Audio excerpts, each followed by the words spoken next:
This is TF from Team Pumpenstein, and I'm on a mission from Rod.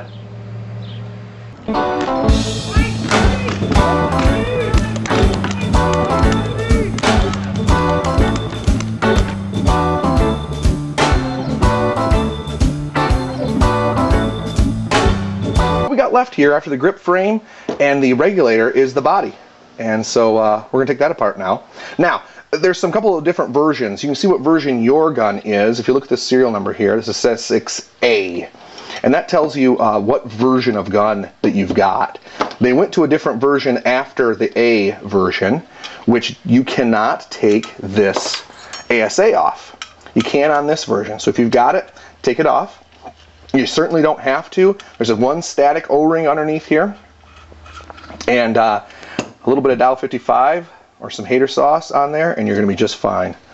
Then, same wrench, take off this bottom tube. Now what I do, you don't have to do this, but what I do to pimp out my ride a little bit, and again, this is in the manual for how to trick out your gun a little bit. Again, for the manuals, go to www.pumpenstein.com. I buff these. I don't puff them. I buff these all up. Again, Jeweler's Rouge on a bench.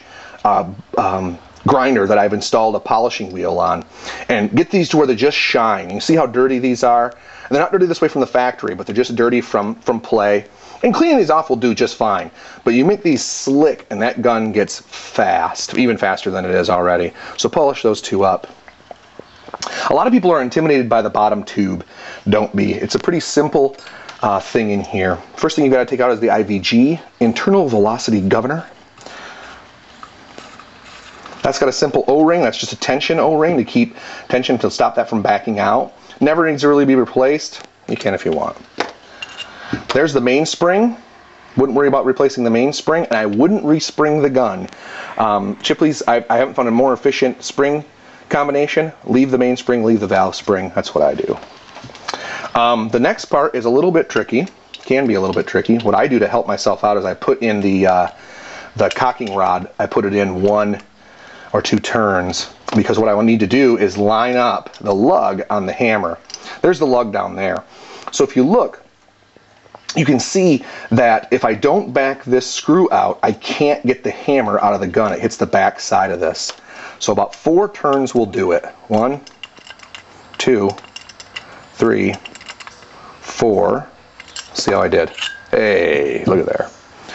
Take the hammer out, clean the hammer. I push this too. And you can see, this is a little bit rough. It's just from the turning that they do at the factory at CCM. Polish that.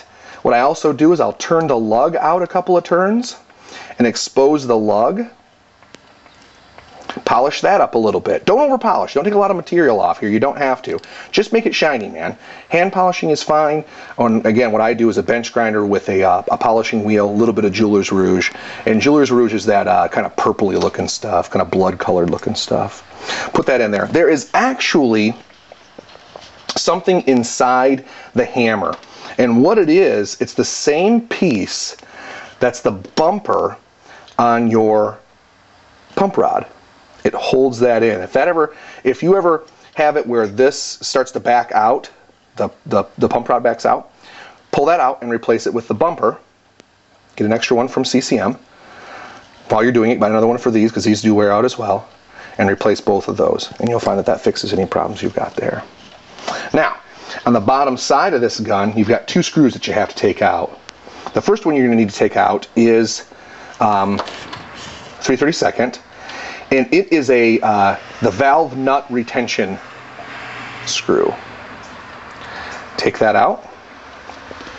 Then get your a valve tool. You can get this from CCM. Look at our another one of our videos here on the website about what tools to buy. You can get this from CCM. You can also get it that takes apart any autococker. Slide that in, and so you get positive lock. And you're just going to turn that out. That's usually not with a lot of pressure on it. Take that out. Should be red. Doesn't have to be, but it should be. Then you're going to use 3/16. That's not 3/16, that's a 5/32.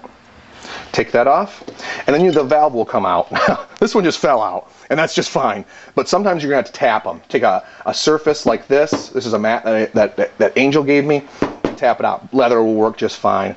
And now the bottom tube there is all the way through, is cleaned out. And this is what your valve looks like. You have a spring, you have the valve pin bottom and O-ring, and you have the valve body and O-ring. Any of these two O-rings, this one here, can be replaced. Let me take a look at it. Looks just fine. And this one actually, you have to use a little bit of force to take these apart. There's actually an O-ring right there, and Chipley made this a three-part thing. The pin comes off of this little top hat looking dude, and this O-ring can be replaced. Okay? Replace that. Now, when putting it back together, I tend to use